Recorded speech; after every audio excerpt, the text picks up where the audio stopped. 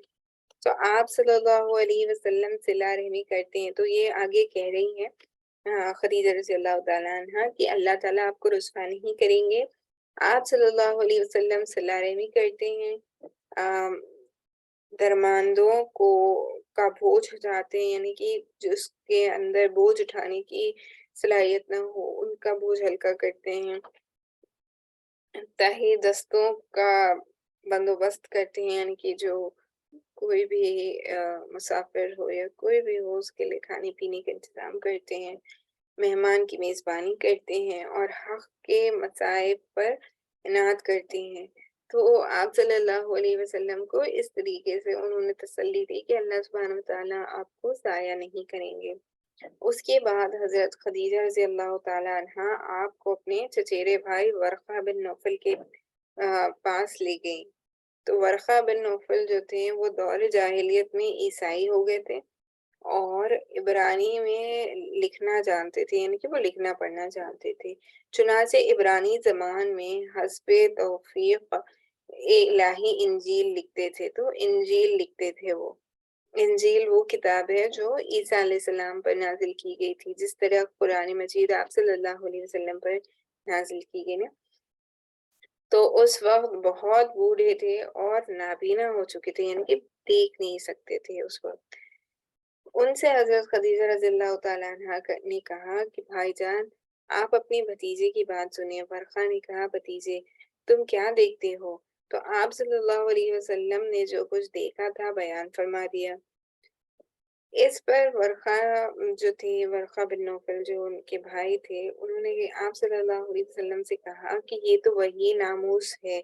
یعنی کہ یہ وہی فرشتہ معلوم ہوتا ہے جسے اللہ سبحانہ وتعالیٰ نے موسیٰ علیہ السلام پر نازل کیا تھا۔ تو وہ کہتے ہیں کہ کاش میں اس وقت تک طاقتور ہوتا، کاش میں اس وقت زندہ ہوتا جب آپ کی قوم آپ کو نکال دے گی۔ تو انہوں نے بتایا کہ ایک وقت ایسا آئے گا کہ آپ کی قوم جو ہے آپ کو نکال دے گی، یعنی کہ مکے کے لوگ آپ سے اتنے بدظن ہو جائیں گے کہ آپ کو مکے سے نکلنے کے لیے مجبور کر دیں گے۔ تو جب آپ صلی اللہ علیہ وسلم نے یہ سنا کہ مکے کے لوگ ان کے ساتھ ایسا کریں گے اور ان کو مکے سے نکال دیں گے، تو آپ صلی اللہ علیہ وسلم نے فرمایا کہ اچھا کیا یہ لوگ مجھے نکال دیں گے؟ تو آپ صلی اللہ علیہ وسلم کو یقین نہیں ہوا، کیونکہ مکے میں آپ صلی اللہ علیہ وسلم کا ایسا مرتبہ تھا کہ سب آپ کو صادق الامین کہتے تھے نا، سب آپ کو سچا اور صادق اور امین کہتے تھے۔ پھر ایسا کیا ہو جاتا کہ وہ ہوگا کہ وہ لوگ ان کو نکال دیں گے نا۔ تو ورقہ نے کہا ہاں، جب بھی کوئی آدمی اس طرح کا پیغام لایا ہے جیسا کہ تم لے آئے ہو تو اس سے ضرور دشمنی کی گئی، اور اگر میں نے تمہارا زمانہ پا لیا تو تمہاری زبردست مدد کروں گا۔ اس کے بعد ورقہ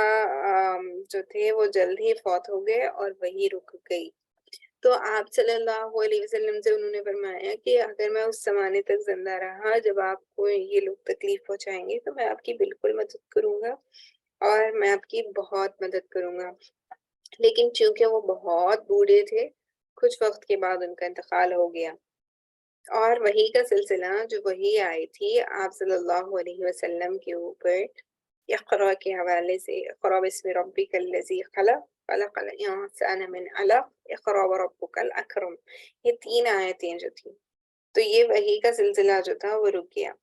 تو تبری اور ابن ہاشم کی روایت سے معلوم ہوتا ہے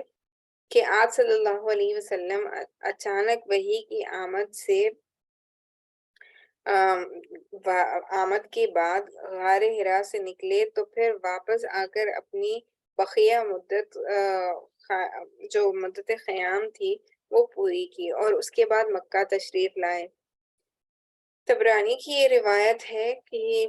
سے معلوم ہوتا ہے کہ آپ صلی اللہ علیہ وسلم کے نکلنے کے سبب پر بھی روشنی پڑتی ہے۔ روایت یہ ہے کہ رسول اللہ صلی اللہ علیہ وسلم نے وحی کی آمد کا تذکرہ کرتے ہوئے فرمایا کہ اللہ کی مخلوق میں شاعر اور پاگل سے بڑھ کر میرے نزدیک کوئی قابل نفرت نہ تھا۔ میں شدت نفرت سے اور ان کی طرف دیکھنے کی تاب نہ رکھتا تھا، یعنی کہ جو شاعری کرتے ہیں نا ان کی طرف آپ صلی اللہ علیہ وسلم کبھی متوجہ نہیں ہوئے۔ اب جو وحی آئی تو میں نے جانا کہا کہ یہ نکارہ یعنی خود آپ شاعر یا پاگل ہیں، یعنی کہ جب آپ صلی اللہ علیہ وسلم کے اوپر وحی اتری اور آپ صلی اللہ علیہ وسلم امی لقبی تھے، پڑھنا لکھنا نہیں جانتے تھے، تو آپ کو جب یہ کلمات پڑھائے گئے تو آپ کو بالکل سمجھ میں نہیں آیا کہ آپ کے ساتھ کیا ہو رہا ہے نا۔ ام، ام، ابتدا میں تو آپ صلی اللہ علیہ وسلم نے کہا کہ اب جو وحی آئی تو میں نے اپنے جی میں کہا کہ یہ نکارہ یعنی آپ خود ساحر یا پاگل ہیں، میرے بارے میں قریش ایسی بات کبھی نہ کہہ سکیں گے۔ تو آپ صلی اللہ علیہ وسلم یہ سوچنے لگے کہ قریش کے لوگ جو مکے کے لوگ تھے وہ کبھی بھی آپ صلی اللہ علیہ وسلم کے بارے میں اگر آپ صلی اللہ علیہ وسلم نے یہ کلمات کہیں جو انہوں نے سنی ہیں تو آپ صلی اللہ علیہ وسلم کو یہ امید تھی کہ مکے کے لوگ ان کو ساحر یعنی کہ سحر کرنے والا، جادو کرنے والا یا پاگل یا شعر و شاعری کرنے والا نہیں سمجھیں گے۔ تو آپ صلی اللہ علیہ وسلم کو یہ گمان تھا کہ میرے بارے میں قریش ایسا کبھی نہ کہہ سکیں گے۔ میں پہاڑ کی چوٹی پر جا رہا ہوں، وہاں سے اپنے آپ کو نیچے لڑکا دوں گا اور اپنا خاتمہ کر لوں گا اور ہمیشہ کے لیے راحت پا جاؤں گا۔ آپ صلی اللہ علیہ وسلم فرماتے ہیں کہ میں یہی سوچ کر نکلا، جب بیچ پہاڑ پر پہنچا تو آسمان سے ایک آواز سنائی دی کہ اے محمد صلی اللہ علیہ وسلم، تم اللہ کے رسول ہو اور میں جبرائیل علیہ السلام ہوں۔ تو آپ صلی اللہ علیہ وسلم کو اس کشمکش سے اتنی دشواری ہوئی کہ آپ صلی اللہ علیہ وسلم نے چاہا کہ میں پہاڑ پر جاؤں اور دوسری جانب گر جاؤں تاکہ مجھے راحت مل جائے۔ تو جب آپ صلی اللہ علیہ وسلم پہاڑ پر پہنچے تو ایک آواز سنائی دی کہ اے محمد صلی اللہ علیہ وسلم، آپ اللہ کے رسول ہیں اور میں یعنی کہ وہ جو فرشتہ نمودار ہوا تھا وہ اپنے بارے میں بتا رہا ہے کہ میں جبرائیل ہوں، جبرائیل علیہ السلام نے فرمایا۔ تو آپ صلی اللہ علیہ وسلم کہتے ہیں کہ میں نے آسمان کی طرف اپنا سر اٹھایا، دیکھا تو جبرائیل علیہ السلام ایک آدمی کی شکل میں افق کے اندر پاؤں جمائے کھڑے ہیں اور کہہ رہے ہیں اے محمد صلی اللہ علیہ وسلم، تم اللہ کے رسول ہو اور میں جبرائیل علیہ السلام ہوں۔ آپ صلی اللہ علیہ وسلم فرماتے ہیں کہ میں وہیں ٹھہر کر جبرائیل علیہ السلام کو دیکھنے لگا اور اس شغل نے مجھے میرے ارادے سے غافل کر دیا۔ تو آپ صلی اللہ علیہ وسلم کے سامنے اس دفعہ جبرائیل علیہ السلام ایک آدمی کی شکل میں ظاہر ہوئے تھے اور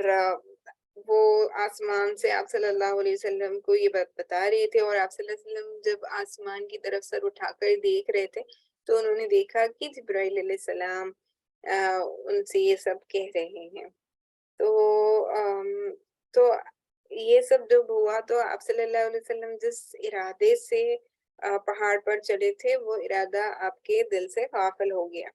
اب میں نہ آگے جا رہا تھا نہ پیچھے، البتہ اپنا چہرہ آسمان کے افق میں گھما رہا تھا اور اور اس کے جس گوشے پر تھی اور اس کے جس گوشے پر بھی میری نظر پڑتی تھی جبرائیل علیہ السلام اسی طرح دکھائی دیتی تھی، یعنی کہ آسمان کی طرف جہاں بھی آپ صلی اللہ علیہ وسلم دیکھتے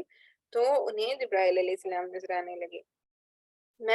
تو آپ صلی اللہ علیہ وسلم فرما رہے ہیں کہ میں مسلسل کھڑا رہا، نہ آگے بڑھ رہا تھا نہ پیچھے، یہاں تک کہ حضرت خدیجہ رضی اللہ تعالیٰ عنہ نے میری تلاش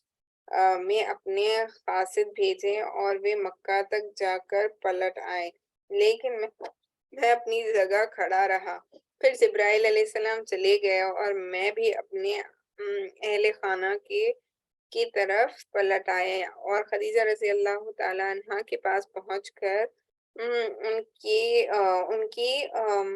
ران کے پاس ان پر ایک ٹیک لگا کر بیٹھ گئے، یعنی کہ آپ کی ران مبارک کے پاس ٹیک لگا کر بیٹھ گئے۔ انہوں نے کہا کہ ابو القاسم صلی اللہ علیہ وسلم آپ کہاں تھے؟ باخدا میں نے آپ صلی اللہ علیہ وسلم کی تلاش میں آدمی بھیجے اور وہ مکہ تک جا کر واپس آ گئے۔ اس کے جواب میں نے جو کچھ دیکھا تھا انہیں بتا دیا۔ انہوں نے کہا کہ چاچا کے بیٹے آپ صلی اللہ علیہ وسلم خوش ہو جائیں، اور آپ صلی اللہ علیہ وسلم سے خدیجہ رضی اللہ تعالیٰ عنہ فرما رہی ہے کہ آپ صلی اللہ علیہ وسلم سے کہ ثابت قدم رہیے۔ اس ذات کی قسم جس کے قبضے میں میری جان ہے، میں امید کرتی ہوں کہ آپ صلی اللہ علیہ وسلم اس امت کے نبی ہوں گے۔ تو آپ صلی اللہ علیہ وسلم کی بات پر سب سے پہلے یقین کرنے والی، سب سے پہلے اعتماد کرنے والی اور آپ کی نبوت کو ماننے والی حضرت خدیجہ رضی اللہ تعالیٰ عنہ ہیں۔ تو انہوں نے کیا کہا کہ اس ذات کی قسم جس کے قبضے میں میری جان ہے، میں امید کرتی ہوں کہ آپ صلی اللہ علیہ وسلم اس امت کے نبی ہوں گے۔ اس کے بعد وہ ورقہ بن نوفل کے پاس گئیں۔ انہیں تو ورقہ بن نوفل کا انتقال ابھی نہیں ہوا تھا، جیسے میں نے آپ کو پچھلے مطلب میں آپ کو بتانے لگی تھی کہ ورقہ بن نوفل کا کچھ سال بعد انتقال ہو گیا، جلد ہی انتقال ہو گیا، لیکن جب تک یہ سارے واقعہ پیش آیا تب تک وہ زندہ تھے۔ تو وہ اپنے بھائی یعنی کہ ورقہ بن نوفل کے پاس گئی اور انہوں نے کہا کہ چاچا کے بیٹے آپ صلی اللہ علیہ وسلم، اچھا یہ تو میں بتا چکی ہوں نا آپ سے۔ تو وہ اپنے بھائی اس کے بعد وہ اپنے بھائی ورقہ بن نوفل کے پاس گئیں اور انہیں ماجرا سنایا۔ انہوں نے کہا قدوس قدوس، اس ذات کی قسم جس کے ہاتھ میں ورقہ کی جان ہے، ان کے پاس وہی ناموس اکبر آیا ہے جو موسیٰ علیہ السلام کے پاس آیا کرتا تھا۔ یہ اس امت کے نبی ہیں، ان سے کہو ثابت قدم رہیں۔ تو ورقہ بن نوفل نے ان کو سمجھایا کہ یہ وہی فرشتہ ہے جو دیگر انبیاء کرام کے پاس آیا کرتا تھا اللہ سبحانہ وتعالیٰ کا پیغام لے کر، اور انہوں نے یہ بھی بتا دیا کہ یہ امت کے نبی ہیں۔ جو نبی ہوتے ہیں، یہ جو فرشتہ ہے اللہ کا پیغام لے کر صرف انہی کے پاس آتا ہے۔ تو ہاں، تو خدیجہ رضی اللہ تعالیٰ عنہ سے انہوں نے کہا کہ ان سے کہو کہ ثابت قدم رہیں۔ تو اس کے بعد حضرت خدیجہ رضی اللہ تعالیٰ عنہ نے واپس آ کر آپ صلی اللہ علیہ وسلم کو ورقہ کی بات بتائی۔ پھر جب رسول اللہ صلی اللہ علیہ وسلم نے حرا میں اپنا قیام پورا کر لیا اور مکہ تشریف لائے تو آپ صلی اللہ علیہ وسلم سے ورقہ نے ملاقات کی اور آپ صلی اللہ علیہ وسلم کی زبانی تفصیلات سن کر کہا، اس ذات کی قسم جس کے ہاتھ میں میری جان ہے، آپ صلی اللہ علیہ وسلم اس امت کے نبی ہیں، اور آپ صلی اللہ علیہ وسلم کے پاس وہی ناموس اکبر آیا ہے جو موسیٰ علیہ السلام کے پاس آیا تھا۔ تو یہ آپ کہیں کہ ایک ابتدائی زمانے کی ہم نے کافی تفصیل میں گفتگو دیکھی کہ کس طریقے سے جبرائیل علیہ السلام وحی کے لیے آپ صلی اللہ علیہ وسلم کے پاس تشریف لاتے ہیں، اور کس طریقے سے اس وقت حالات پیش آتے ہیں، آپ صلی اللہ علیہ وسلم کی کیا کیفیت ہوتی ہے، اور پھر حضرت خدیجہ رضی اللہ تعالیٰ عنہا کو وہ کس طریقے سے خدیجہ رضی اللہ تعالیٰ عنہ ان کی کس طریقے سے ہمت افزائی کرتی ہیں، اور اپنے بھائی جو بہت عالم دین تھے اس زمانے کے انجیل کے، ان کے پاس لے جا کر بتاتی ہیں، کیونکہ نا بتایا یہ جاتا ہے کہ تاریخ کے حوالے سے کہ جتنی بھی آسمانی کتابیں صحیفے اللہ سبحانہ وتعالیٰ نے دوسرے نبیوں پر اتاری تھی آپ صلی اللہ علیہ وسلم سے آنے کے پہلے، ان سبھی میں یہ ذکر ہمیشہ آیا تھا کہ آگے ایک نبی ایسے آئیں گے جن کی یہ خصوصیات ہوں گی نا، یا جو بھی تفصیلات ہوتی وہ ہر ایک صحیفہ اور کتاب میں اللہ سبحانہ وتعالیٰ نے لکھ دیا تھا، تاکہ لوگوں کو پتہ رہے جو اس زمانے کے اس کتاب کے عالم دین ہوا کرتے تھے، ان کو اس چیز کا علم ہوتا تھا کہ یہ جو ہے اس نبی کے بارے میں کہا جا رہا ہے جو آگے آنے والے ہیں۔ جیسے میں نے آپ کو یہ بھی بتایا تھا کہ آپ صلی اللہ علیہ وسلم کی کاندھے کی ہڈی جو ہوتی ہے نا پیٹھ میں جو پیچھے اس کے نیچے ایک سیب سی مہر بھی تھی کہ یہ اللہ کے چنندہ نبی ہیں. مہر آپ کہہ لیں کہ جس طرح آپ ٹیٹو یا اسٹیمپ لگاتے تھے یہ پتہ نہیں یہ سیل کر دیتے ہیں سیل آف دا پروفٹ ہوڈ جس کو ہم کہتے ہیں نا مہر نبوت اس کو کہا جاتا ہے. تو وہ آپ کے پیڑ مبارک پر موجود تھا اللہ سبحانہ وتعالیٰ کی طرف سے. تو یہ ابتدائی زمانے کی وہ باتیں ہیں جو ہم نے جانی کہ وحی کا سلسلہ کس طرح شروع ہوا اور کیا حالات پیش آئے. اب ہم یہ پڑھتے ہیں آگے دیکھتے ہیں کہ وحی کی بندش یعنی کہ ہوا یہ کہ آپ صلی اللہ علیہ وسلم پر جب یہ وحی کا سلسلہ جاری ہوا کچھ جیسے کہ یہ 3 آیتیں جب ہم نے سنی ان کے نزول کے بعد کچھ وقت کے لیے وحی کا سلسلہ رک گیا. تو دیکھتے ہیں کہ اس وقت آپ صلی اللہ علیہ وسلم کی کیا حالت رہی کیسے پیش آئے واقعات. تو رہی یہ بات کہ وحی کتنے دنوں تک بند رہی. تو اس سلسلے میں ابن سعید نے ابن عباس رضی اللہ تعالیٰ عنہ سے ایک روایت نقل کی ہے جس کا مفہوم یہ ہے کہ بندش چند دنوں کے لیے تھی اور سارے پہلوؤں پر نظر ڈالنے کے بعد یہی بات رائج رضی بلکہ یقینی معلوم ہوتی ہے. اور یہ جو مشہور ہے کہ وحی کی بندش 3 سال یا 2.5 سال تک رہی تو یہ قطعاً صحیح نہیں ہے. البتہ یہاں دلائل پر بحث کی گنجائش نہیں ہے. تو وحی کی کتنے وقت کے لیے بندش ہو گئی کتنے وقت کے لیے وہ رک گئی تھی اس کی مقررہ مدت جو ہے وہ جو لوگ بتاتے ہیں کہ 2.5-3 سال کے لیے بند ہو گئی تھی اس کا کوئی پختہ ثبوت نہیں ملتا روایت کے حوالے سے. تو ابن عباس رضی اللہ تعالیٰ عنہ کی روایت سے اگر ہم دیکھیں تو یہ بتایا جاتا ہے کہ یہ کچھ دنوں کے لیے بند ہوئی تھی. تو اس بات میں ہمیں پڑھنا ہی نہیں چاہیے تھے کہ کتنے دنوں کے لیے ہوئی تھی. بس ہمارے لیے اس بات کا تذکرہ کرنا اور جاننا ضروری ہے کہ کچھ وقت کے لیے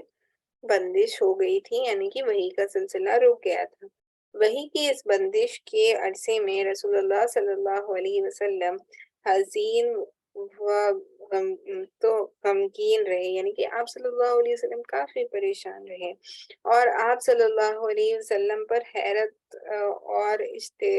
استجاب طاری رہا. چنانچہ صحیح بخاری کتاب التبیر کی روایت ہے کہ وحی بند ہو گئی جس سے رسول اللہ صلی اللہ علیہ وسلم اس قدر غمگین ہوئے کہ کئی بار بلند و بالا پہاڑ کی چوٹیوں پر تشریف لے گئے کہ وہاں سے لڑک جائیں. تو دیکھیں کہ ہمیں یہاں پہ آج سیرت کے حوالے سے اتنی تفصیل سے پڑھ کے یہ بات بھی پتہ چلی کہ غمگین ہونے پر جو ہم سب کو سوسائڈل تھاٹس آتے ہیں یہ کوئی ہم سبھی کو ہوتے ہیں. ہم دیکھ رہے ہیں کہ ہمارے نبی کریم صلی اللہ علیہ وسلم کو ایسے خیالات آتے تھے. تو جب آپ کو ایسے خیالات آئیں تو آپ یہ نہ سمجھے کہ میں ہی کیوں نا تو آپ یہ مت سمجھے کہ یہ میرے ساتھ کیوں ہو رہا ہے. تو غمگین ہونے پر دنیا سے چلے جانے کا خیال آتا ہے لیکن آپ کی عقل مندی اور دین کی سمجھ سے ہم جب رک جاتے ہیں اللہ کے کہنے کو مان لیتے ہیں جیسے ہم عقیدے کے حوالے سے عقیدے کی کلاسز میں سیکھ رہے ہیں پڑھ رہے ہیں جان رہے ہیں کہ کرنے والی ذات صرف اللہ ہی کی ہے نا. تو جو کچھ ہوتا ہے وہ اللہ کے حکم سے ہوتا ہے. تو پھر اس بات پہ جب ہم اعتماد کرنے لگیں گے کہ یہ اللہ نے میرے لیے مقرر کیا ہے تو ہمارے دل کو کافی تسلی ہوگی اور ہمارے لیے صبر کرنا آسان ہو جائے گا. تو آپ صلی اللہ علیہ وسلم جب اتنی غمگین ہوئے تو آپ صلی اللہ علیہ وسلم ایک پہاڑ کی چوٹی پر گئے اور وہاں سے لڑک تو آپ نے ارادہ کیا کہ میں وہاں سے لڑک جاؤں. لیکن جب کسی پہاڑ کی چوٹی پر پہنچتے تو اپنے آپ کو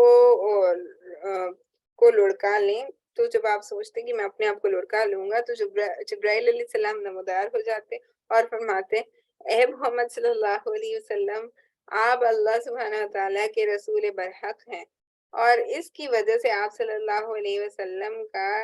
اضطراب تھم جاتا ہے، یعنی کہ جو ارادہ آپ کے دل میں ہوتا کہ میں چھوٹی پر چڑھ گیا اور میں لڑک جاؤں گا، پھر جب آسمان سے آپ دیکھتے کہ جبرائیل علیہ السلام آپ کی طرف کہہ رہے ہیں کہ آپ صلی اللہ علیہ وسلم آپ اللہ سبحانہ تعالیٰ کے بھیجے ہوئے نبی ہیں، تو نبی برحق ہے نا کہ رسول برحق ہے، تو پھر آپ صلی اللہ علیہ وسلم کا یہ جو ارادہ ہوتا وہ تھم جاتا، نفس کو قرار آ جاتا، اور آپ صلی اللہ علیہ وسلم واپس آ جاتے۔ تو پتہ یہ چلا اس سے کہ دیکھیں آپ صلی اللہ علیہ وسلم کو بھی جب کشمکش ہوئی، جب تکلیف ملی، تکلیف پہنچی، راحت کس حوالے سے ملی؟ اللہ کی ذات کے حوالے سے ہی ملی نا، کہ اللہ کے آپ پر حق نبی ہیں، اللہ سبحانہ و تعالیٰ آپ کو رسوا نہیں کریں گے، آپ سچے نبی ہیں۔ جب یہ کلمات اللہ کے حوالے سے سنیں تو اللہ کی ذات سے ہی سکون مل سکتا ہے، ہمیں ہمت مل سکتی ہے ان سب چیزوں سے نکلنے کی، کہ ہم دنیا میں آئے ہیں اللہ کی بندگی کے لیے، ہمیں چاہیے کہ ہم اللہ سبحانہ و تعالیٰ کی اطاعت میں رہیں اور اللہ سبحانہ و تعالیٰ کی عبادت میں رہیں، اور اللہ سبحانہ و تعالیٰ کی ذات کی طرف اگر ہم متوجہ ہوں گے انشاءاللہ، تو ان سوسائڈل تھاٹس سے بچنا اور ان سے باہر آنا ہمارے لیے آسان ہو جائے گا۔ دیکھیں کہ سیرت کے حوالے سے یہ بات آپ کو وضاحت کے ساتھ پتہ چل گئی کہ نبی کریم صلی اللہ علیہ وسلم کو جب ایسے خیالات آتے، تو جب ان کو یہ بتایا جاتا کہ آپ اللہ کے سچے نبی ہیں، تو آپ کے دل کو جو ہے نا، آپ کے نفس کو جو ہے قرار آ جاتا، تو آپ واپس آ جاتے۔ تو اسی طریقے سے ہم اگر اس کو سمجھنے کے حوالے سے ہم اپنی زندگیوں کے اعتبار سے سوچیں کہ ہم اپنی زندگی میں سوسائڈل تھاٹس کا شکار ہو جاتے ہیں، ڈپریشن کا شکار ہو جاتے ہیں اس حوالے سے کہ ہمارے ساتھ اچھا نہیں ہو رہا، یا ہمارے ساتھ جو حالات پیش آ رہے ہیں وہ بہت مشکل ہیں، بہت تکلیف دہ ہیں، جو ہمیں کافی مشکل ہوتی ہیں، جن سے ہمیں نپٹنے میں نا، تو ہمیں چاہیے کہ ہم اللہ سبحانہ و تعالیٰ کی ذات سے اپنے آپ کو اتنا نزدیک کر لیں، اتنا جوڑ لیں کہ ہمیں ان چیزوں کی اصلیت سمجھ میں آئے کہ ہمارے اس دنیا میں آنے کا مقصد راحت نہیں ہے۔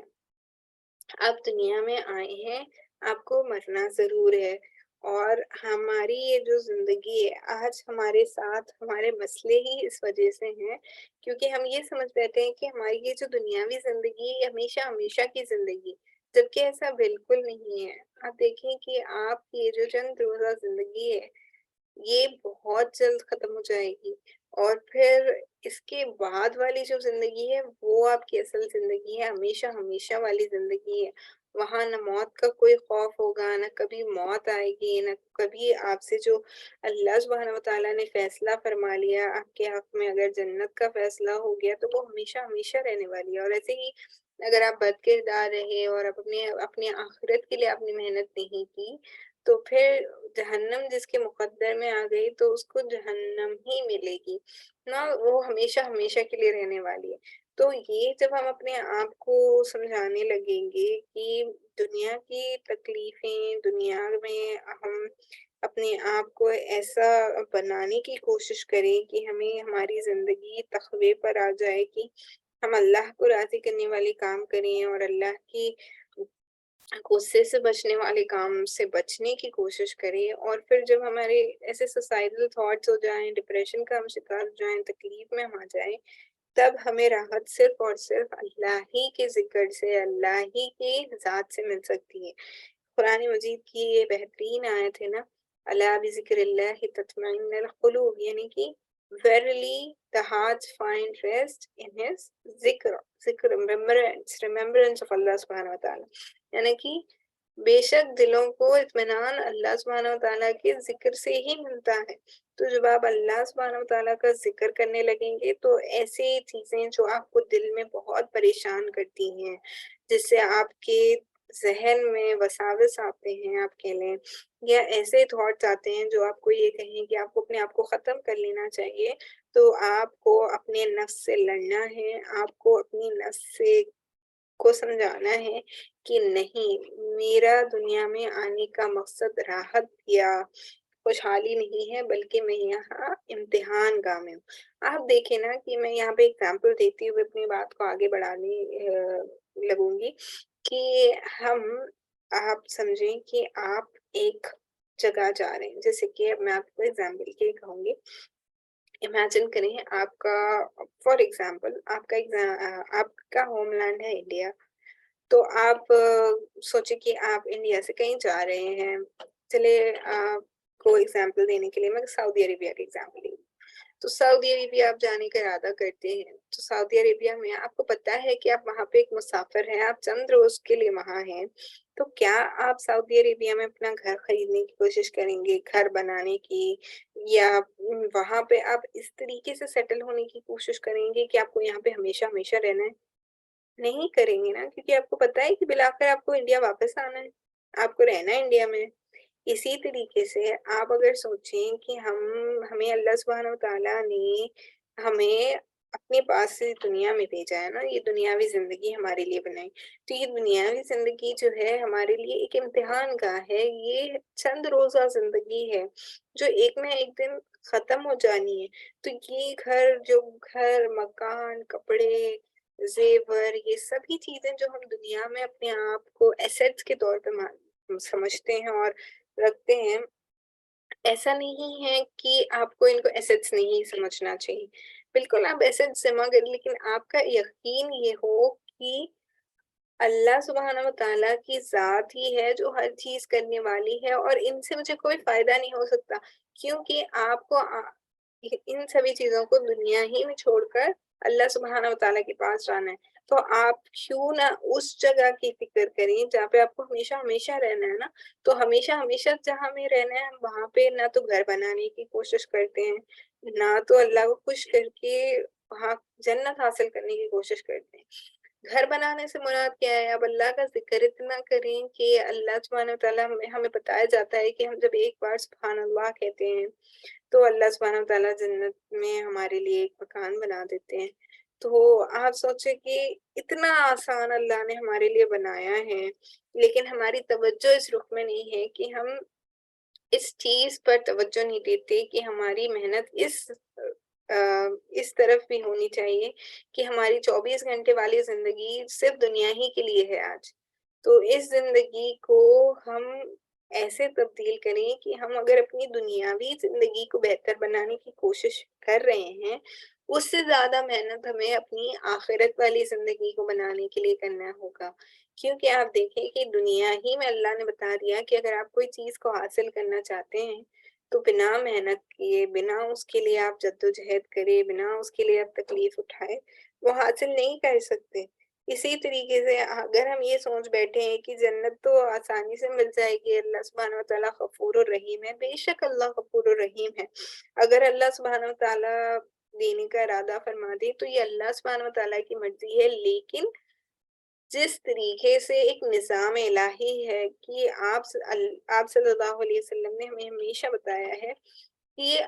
ہمیں جو کرنے کے لیے کہا گیا ہم وہ کریں، جسے رکنے کے لیے کہا گیا اس سے رک جائیں، تو ہم جب ان سب چیزوں کو اپنی زندگیوں میں لانے کی کوشش کریں گے تو امید کر سکتے ہیں کہ ہم اللہ کو راضی کرنے والی زندگی گزاریں گے انشاءاللہ۔ تو یہاں پر میں اس بات کو مکمل کرتے ہوئے آگے بڑھتی ہوں کہ آپ صلی اللہ علیہ وسلم نے جب یہ سنا کہ جبرائیل علیہ السلام نے کہا کہ آپ اللہ سبحانہ وتعالیٰ کے رسول برحق ہیں، تو آپ کے نفس کو قرار آیا اور آپ واپس آ جاتے ہیں۔ تو پھر جب آج صلی اللہ علیہ وسلم پر وحی کی بندش طول پکڑی جاتی ہے، تو آپ صلی اللہ علیہ وسلم پھر اسی جیسے کام کے لیے نکلتے ہیں، لیکن جب پہاڑ کی چوٹی پر پہنچتے ہیں تو حضرت جبرائیل علیہ السلام نمودار ہو کر پھر وہی بات دہراتے ہیں کہ آپ صلی اللہ علیہ وسلم، اے محمد صلی اللہ علیہ وسلم، آپ اللہ کے رسول برحق ہیں۔ تو آپ صلی اللہ علیہ وسلم جو ہے کافی پریشان ہو گئے تھے، کیونکہ وحی کا سلسلہ بند ہو گیا تھا، وحی کافی وقت کے لیے نہیں آ رہی تھی، تو یہ چیز آپ صلی اللہ علیہ وسلم کو کافی پریشان کرتی تھی کہ وہی، اور وہ کافی غمگین ہو جاتے۔ تو وہ ہمیشہ جو ہے پہاڑ کی چوٹی پر جاتے اور سوچتے کہ میں لڑک جاؤں گا تاکہ ان سبھی چیزوں سے مجھے راحت مل جائے. لیکن جب بھی آپ صلی اللہ علیہ وسلم پہاڑ پہ چڑھنے لگتے اور بیچ پہاڑ تک پہنچتے تو جبرائیل علیہ السلام آپ کو آسمان سے آواز دینے لگتے اور آپ صلی اللہ علیہ وسلم کو جبرائیل علیہ السلام دکھائی دیتے آسمان کی طرف. جب آپ اپنا سر مبارک کو اٹھاتے تو آپ صلی اللہ علیہ وسلم کو دکھائی دیتا کہ جبرائیل علیہ السلام یہ سب کہہ رہے ہیں. تو جب یہ سب باتیں آپ صلی اللہ علیہ وسلم سنتے تو ان کے دل کو قرار آتا اور نفس کو قرار آتا اور وہ تھم جاتے رک جاتے ایسی چیز نہ کرتے. تو یہ بندش کے حوالے سے ہے کہ جب بندش ہو گئی یعنی کہ وحی کا سلسلہ رک گیا تو کیا آپ صلی اللہ علیہ وسلم کی کیفیت رہی. اس کے بعد جبرائیل علیہ السلام دوبارہ وحی لاتے ہیں. تو دوبارہ جب وحی کا سلسلہ اس کے ضمن میں آپ اگر چاہیں تو آپ یہ جو بندش کا سلسلہ ہے نا جب بندش کا سلسلہ ہوا اور آپ صلی اللہ علیہ وسلم کافی آپ کہیں کہ غمگین ہونے لگے تو اس کے بعد جو وحی آئی وہ آئی ہے وَالضُّحَىٰ وَاللَّيْلِ إِذَا سَجَىٰ مَا وَدَّعَكَ رَبُّكَ وَمَا قَلَىٰ. یعنی کہ اے اللہ کے رسول والضحیٰ کا آپ اگر تفسیر پڑھیں گے نا تو آپ کو بہت اچھے سے سمجھ میں آئے گا اس حوالے سے کہ اتنی ٹائم کے بعد جب وحی آئی تو جب وحی آئی تو اللہ نے کیا کہا. تو یہ جو سورہ ہے سورہ والضحیٰ اس کی تفسیر آپ پڑھیں آپ کو اس کے اندر بہت کچھ اس حوالے سے سمجھ میں آئے گا کہ جب وحی کا سلسلہ رک گیا تھا اور وحی دوبارہ چالو ہوئی تو اللہ سبحانہ وتعالیٰ نے کس بہترین انداز میں یہ فرمایا کہ اللہ سبحانہ وتعالیٰ نے آپ کو نہیں چھوڑا, اللہ سبحانہ وتعالیٰ آپ کو نہیں بھولے, اللہ سبحانہ وتعالیٰ آپ سے ناراض نہیں ہے. ان سبھی چیزوں کا ہمیں پتہ چلتا ہے والضحیٰ کی صورت میں. تو ہم دیکھتے ہیں کہ جبرائیل علیہ السلام جب دوبارہ وحی لاتے ہیں تو کیا ہوتا ہے. حافظ ابن حجر رحمۃ اللہ علیہ فرماتے ہیں کہ یہ یعنی وحی کی چند روز بندش اس لیے تھی کہ آپ صلی اللہ علیہ وسلم پر جو خوف طاری ہو گیا تھا وہ رخصت ہو جائے اور دوبارہ وحی کی آمد کا شوق و انتظار پیدا ہو جائے. تو اب دیکھیں نا جیسے ہم نے دیکھا کہ جب جبرائیل علیہ السلام پہلی بار وحی لے کر آئے تھے آپ صلی اللہ علیہ وسلم کی طرف تو آپ صلی اللہ علیہ وسلم کافی خوف زدہ ہو گئے تھے نا, کافی پریشان ہو گئے تھے. تو جو خوف طاری ہو گیا تھا اللہ سبحانہ وتعالیٰ چاہ رہے تھے کہ یہ خوف جو ہے وہ تھم جائے رک جائے وہ رخصت ہو جائے اور آپ صلی اللہ علیہ وسلم کے دل مبارک میں وحی کا شوق دوبارہ پیدا ہو جائے نا. کہ آپ دیکھیں جس چیز کی آپ تمنا کر رہے ہوتے ہیں اس کا شوق کر رہے ہوتے ہیں آپ کو بہت خواہش ہوتی ہے پھر وہ بات کی آپ کے پاس اہمیت بھی زیادہ ہوتی ہے اس کو آپ قدر بھی اتنی کرتے ہیں. تو اس سے پتہ یہ چلا کہ اللہ سبحانہ وتعالیٰ کی یہ بندش اس وجہ سے تھی. تو آپ سمجھے آپ کو سمجھ میں آ رہا ہوگا اس حوالے سے کہ بندش کا یہ جو واقعہ پیش آیا کہ کچھ دن کے لیے وحی رک گئی تھی اس کی تفسیر بتائی جاتی ہے کہ یہ اس لیے ہوئی تاکہ آپ صلی اللہ علیہ وسلم پر جو خوف طاری ہو گیا تھا وہ رخصت ہو جائے اور دوبارہ وحی کی آمد کا شوق و انتظار پیدا ہو جائے. چنانچہ جب حیرت کے ساتھ سکڑ گئے حقیقت کے نقوش پختہ ہو گئے اور نبی صلی اللہ علیہ وسلم کو یقینی طور پر معلوم ہو گیا کہ آپ صلی اللہ علیہ وسلم خدائے بزرگ و برتر کے نبی ہو چکے ہیں یعنی کہ آپ کے دل کو جب اطمینان آ گیا آپ کا دل اس یقین سے پختہ ہو گیا کہ میں اللہ سبحانہ وتعالیٰ کا چنندہ نبی ہوں بھیجا ہوا نبی ہوں اور مجھے یہ پیغام ساری انسانیت کو پہنچانا ہے. تو آپ صلی اللہ علیہ وسلم کے پاس جو شخص آیا تھا وحی کا سفیر اور آسمانی خیر کا ناقل ہے یعنی کہ اس فرشتے کے حوالے سے بھی جب آپ کو یقین ہو گیا کہ یہ اللہ کا بھیجا ہوا فرشتہ ہے جو میرے پاس وحی لے کر آیا تھا اور یہ وہی لوگوں کے پاس آتا ہے جو اللہ کے چنندہ پیغمبر ہوتے ہیں تو آپ صلی اللہ علیہ وسلم کو دل میں اطمینان ہو گیا اور آپ صلی اللہ علیہ وسلم کا شوق اور انتظار اس بات کا ضامن ہو گیا کہ آئندہ وحی کی آمد پر آپ صلی اللہ علیہ وسلم ثابت قدم رہیں گے. تو آپ کے دل میں یہ اطمینان ہو گیا کہ آپ اللہ کے نبی رسول اللہ صلی اللہ علیہ وسلم ہیں، اور آپ کے دل میں یہ بھی اطمینان ہو گیا کہ آپ جو ہے یہ جو فرشتہ میرے پاس آ رہے ہیں یہ مجھے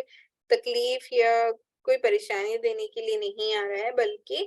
یہ اللہ کی طرف سے میرے پاس کلام لے کر آ رہا ہے، اور یہ وہی فرشتہ ہے جو دیگر انبیاء کرام کے پاس بھی آیا کرتا تھا اللہ سبحانہ وتعالیٰ کی طرف سے پیغام لے کر. تو آپ کے دل میں وحی کا انتظار بھی تھا، شوق بھی تھا، اور آپ کے دل میں یہ ارادہ بھی ہو گیا تھا کہ اس بار جب وہ وحی لے کر آئے گا تو میں ان کی بتائی ہوئی آیتوں پر ثابت ختم ہوں گا، تو رہیں گے اور اس بوجھ کو اٹھا لیں گے. یعنی کہ آپ سمجھیں، بتایا یہ جاتا ہے کہ اگر یہ قرآنی آیتیں جو قرآن کی آیتوں کا وزن ہوتا ہے نا، وہ اتنی بھاری ہوتی کہ آپ کہیں کہ اگر وہ ایک پہاڑ پہ اتاری جاتی تو پہاڑ ریزہ ریزہ ہو جاتا، لیکن وہ ہمارے نبی کریم صلی اللہ علیہ وسلم کے قلب اطہر پر اتارا گیا تو اس کا کتنا بوجھ رہا ہوگا نا، کتنی مطلب تکلیف رہی ہوگی. ایک دفعہ بتایا جاتا ہے کہ آپ صلی اللہ علیہ وسلم علی رضی اللہ تعالیٰ عنہ کی ران پر سر رکھ کر لیٹے ہوئے تھے، اور اچانک وحی کا سلسلہ جاری ہو گیا جب آپ لیٹے ہوئے تھے. تو بتاتے ہیں علی رضی اللہ تعالیٰ عنہ کہ آپ کو اتنا وزن محسوس ہوا کہ آپ کو ایسا لگنے لگا کہ آپ کا پیر ہی باقی نہیں ہے. تو اس وحی کی آیتوں کا بوجھ ہمارے نبی کے قلب اطہر پر تھا، اور آپ صلی اللہ علیہ وسلم نے اس بوجھ کو اٹھایا ہے. تو جبرائیل علیہ السلام دوبارہ تشریف لائیں، اور صحیح بخاری میں حضرت جابر بن عبداللہ رضی اللہ تعالیٰ عنہ سے مروی ہے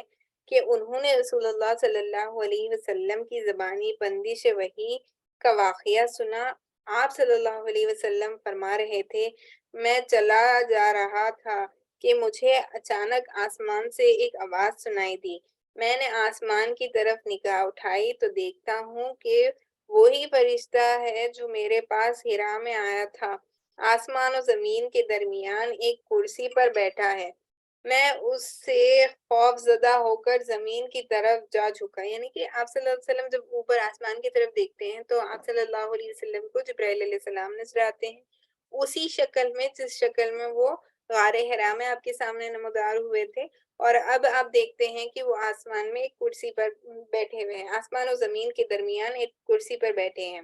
تو آپ صلی اللہ علیہ وسلم خوفزدہ ہو کر زمین کی طرف دیکھنے لگے. آسمان کی طرف آپ نے سر اٹھایا ہوا تھا نا، تو زمین کی طرف دیکھنے لگے. پھر میں نے اپنے اہل خانہ کے پاس آ کر کہا، مجھے چادر اڑا دو. یعنی کہ زملونی، جو ہم سنتے ہیں نا زملونی، آپ صلی اللہ علیہ وسلم ہمیشہ جب بھی آیتوں کا نزول ہوتا یا آپ پریشان ہو کر آتے تو خدیجہ رضی اللہ تعالیٰ عنہا سے فرماتے کہ مجھے چادر اڑا دو، یعنی کہ زملونی، مجھے چادر اڑا دو. انہوں نے مجھے چادر اڑا دی. اس کے بعد اللہ تعالیٰ فرماتے ہیں، اللہ تعالیٰ نے یا ایھا المدثر، اور یہ جو آیتیں ہیں اس کا نازل فرمائیں. اور یہ سورہ مدثر میں اس کی کافی آپ کو تفصیلات ملے گی کہ اللہ نے کس طریقے سے آپ صلی اللہ علیہ وسلم کی طرف متوجہ ہو کر یہاں پہ فرمایا. تو بتایا جاتا ہے کہ سورہ مدثر کی آیت نازل ہوئی. لیکن وضحا بھی میں نے سنا تھا کہ اسی ضمن میں بندش کے حوالے سے اس کی تفسیر ہے. اگر مجھ سے غلطی ہو گئی تو اللہ معاف کریں، لیکن آپ بھی دوبارہ اس کی تحقیق کر لیں کہ سورہ مدثر اور سورہ والضحیٰ کا جب آپ ٹرانسلیشن پڑھیں تو آپ کو مور اینڈ مور اسی ضمن میں وہ سمجھ میں آئے گا. لیکن اگر مجھ سے کوئی غلطی ہو گئی ہے تو اللہ مجھے معاف فرمائے، لیکن آپ بھی اس کو کراس ویریفائی کر لیں. تو اس کے بعد یہاں پہ اللہ تعالیٰ نے یا ایھا المدثر قم فانذر وربک فکبر وثیابک فطہر والرجز فہجر، یہاں تک کی آیتوں کا نزل فرمایا. پھر نزول وحی میں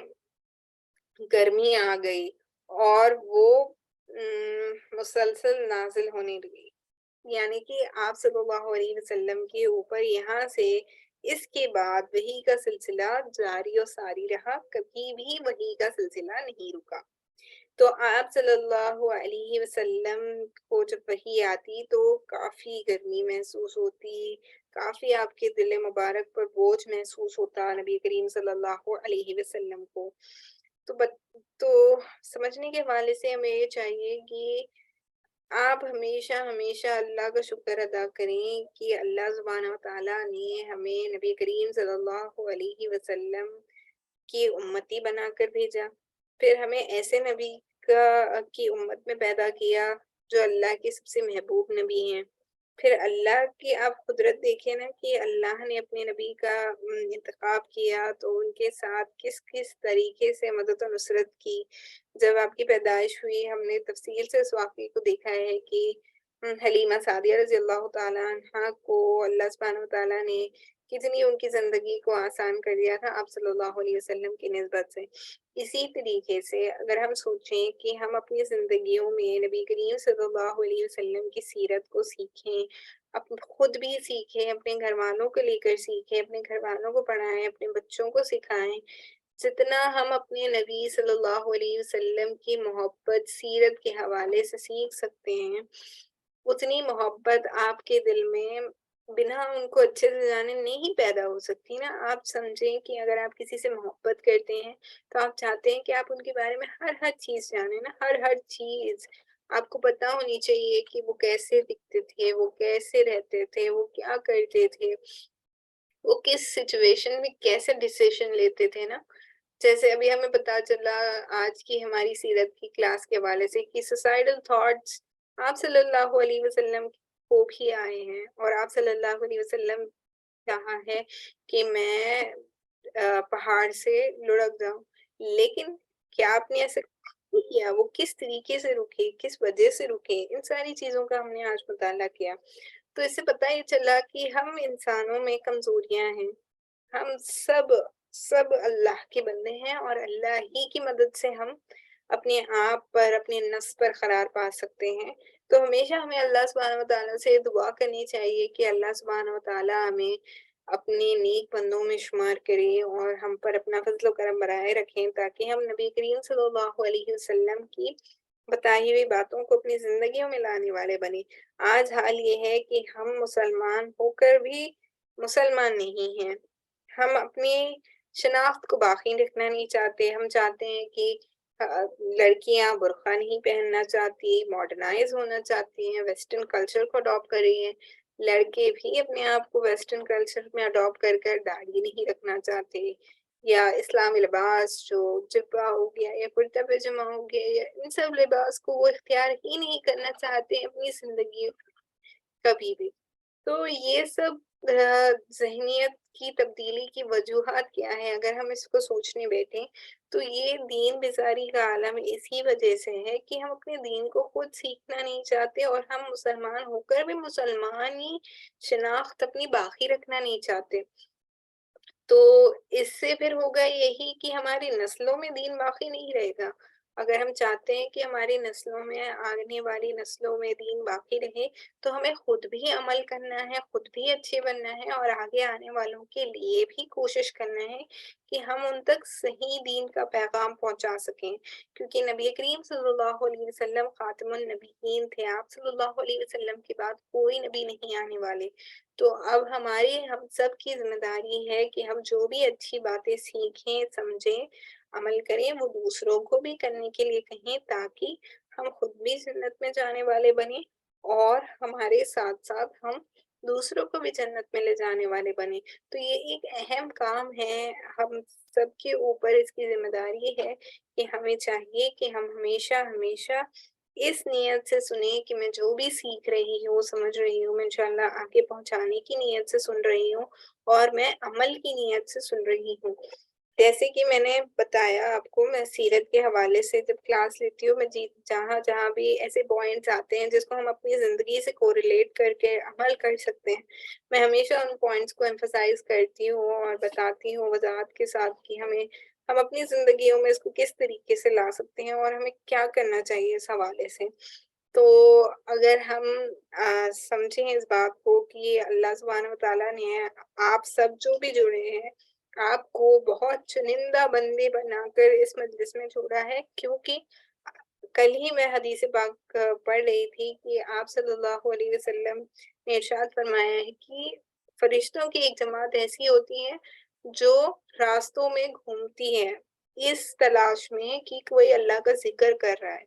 تو جب وہ ایسے مجلسوں کو ڈھونڈ لیتے ہیں نا، جیسی مجلس میں ہم کنیکٹڈ ہیں، ہم ورچولی کنیکٹڈ ہیں، ہم ایک جگہ جمع نہیں ہوئے ہیں لیکن ہم سب ایک ہی نسبت سے جڑے ہوئے ہیں، چاہے ہم دنیا کے الگ الگ حصوں میں پھیلے ہوئے ہیں لیکن ہم سب کے جڑنے کا مقصد ایک ہے. تو فرشتے ایسی مجلسوں جو ہے نا ڈھانک لیتی ہے، یعنی کہ زمین سے لے کے آسمان تک فرشتے جمع ہونے لگتے ہیں، اور جب پھر یہ مجلس جب ختم ہو جاتی ہے اور جب فرشتے واپس اللہ سبحانہ وتعالیٰ کے پاس چلے جاتے ہیں تو اللہ سبحانہ وتعالیٰ ہر چیز علام الغیوب ہونے کے باوجود ان فرشتوں سے عرض کرتے ہیں کہ میرے بندے کیا کر رہے تھے، یا تم کہاں سے آ رہے ہو؟ تو فرشتے فرماتے ہیں کہ ہم فلاں مجلس سے آ رہے ہیں جہاں اللہ سبحانہ وتعالیٰ آپ کی بڑائی بیان کی جا رہی تھی، نبی کریم صلی اللہ علیہ وسلم کی بزرگی بیان کی جا رہی تھی. تو اللہ سبحانہ وتعالیٰ فرماتے ہیں کہ کیا انہوں نے مجھے دیکھا؟ تو فرشتے فرماتے ہیں کہ اللہ سبحانہ وتعالیٰ آپ کو دیکھا تو نہیں ہے لیکن اگر دیکھ لیتے تو اور بھی زیادہ آپ کی عبادت میں مشغول ہو جاتے ہیں. پھر اللہ سبحانہ وتعالیٰ فرماتے ہیں کہ یہ کس چیز کی طلب کر رہے تھے؟ تو فرشتے فرماتے ہیں یا اللہ سبحانہ وتعالیٰ یہ لوگ جنت کی تمنا میں آپ کے حلقے میں جڑے ہوئے تھے اور جہنم سے پناہ مانگ رہے تھے. تو اللہ سبحانہ وتعالیٰ فرماتے ہیں کہ کیا انہوں نے میری جنت کو دیکھا ہے؟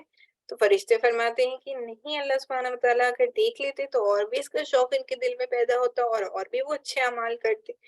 اسی طریقے سے اللہ سبحانہ وتعالیٰ جب ان سے پوچھتے ہیں کہ کس چیز کی پناہ مانگ رہے تھے تو فرشتے فرماتے ہیں کہ جہنم کی آگ سے بچنا چاہتے تھے اور اس کی پناہ مانگ رہے تھے. تو اللہ سبحانہ وتعالیٰ فرماتے ہیں کہ کیا انہوں نے میری جہنم کو دیکھا ہے؟ تو فرشتے فرماتے ہیں کہ نہیں، اللہ سبحانہ وتعالیٰ جہنم کو دیکھا تو نہیں ہے لیکن اگر دیکھ لیتے تو اور بھی زیادہ خوفزدہ ہو کر اس سے بچنے کی کوشش کرتے. تو اللہ سبحانہ وتعالیٰ فرماتے ہیں کہ تم گواہ رہنا کہ میں نے ان سبھی کی مغفرت کر دی اور ان سبھی کو بخش دیا. تو فرشتے فرماتے ہیں کہ اس مجلس میں ایک ایسا شخص بھی تھا جو سیکھنے سکھانے، پڑھنے پڑھانے، بزرگی بیان کرنے کے ارادے سے نہیں آیا تھا. وہ بس ایسے ہی اس مجلس میں جڑ گیا کسی اور ارادے سے، بٹ اس کا ارادہ نہیں تھا. تو اللہ سبحانہ وتعالیٰ فرماتے ہیں کہ یہ ایسی بابرکت مجلس ہے جہاں پہ اللہ کا اور نبی کریم صلی اللہ علیہ وسلم کا نام لیا جاتا ہے، تو اس کی برکت سے میں نے اس کی بھی مغفرت کر دی. تو آپ سمجھیں کہ آپ اگر ایسی مجلسوں میں جڑتے ہیں تو اگر آپ 100% کانسنٹریشن اور نیت کو درست کر کے بھی نہیں بیٹھے ہیں تب بھی یہ آپ کے لیے بے انتہا مفید ہے کہ آپ کے لیے مغفرت کے پروانے دینے والی مجلسیں ہیں. تو کوشش کریں کہ آپ ایسی مجلسوں میں جڑے، دوسروں تک بھی اس پیغام کو پہنچائیں اور نیک اعمال کرنے کی کوشش کریں. اللہ سبحانہ وتعالیٰ سے یہ دعا ہے کہ ہم سب کو کہنے سننے سے زیادہ عمل کرنے کی توفیق عطا فرمائے. انشاءاللہ ہم اس کے آگے کی بات اگلی نشست میں کریں گے. کل ہماری کلاس سیم ٹائم پہ ہوگی عقیدے کے حوالے سے. تو گزارش ہے آپ سب سے جو بھی اس مجلس میں جڑے ہیں کل بھی آپ جڑیں عقیدے کے حوالے سے. انشاءاللہ وہ بھی بہت آپ کے لیے مفید گفتگو ہوگی. وآخر دعوانا ان الحمد لله رب العالمين. سبحان الله وبحمده، سبحانك اللهم بحمدك، ونشهد ان لا اله الا انت، نستغفرك ونتوب اليك. سبحان ربك رب العزة عما يصفون وسلام على المرسلين والحمد لله رب العالمين.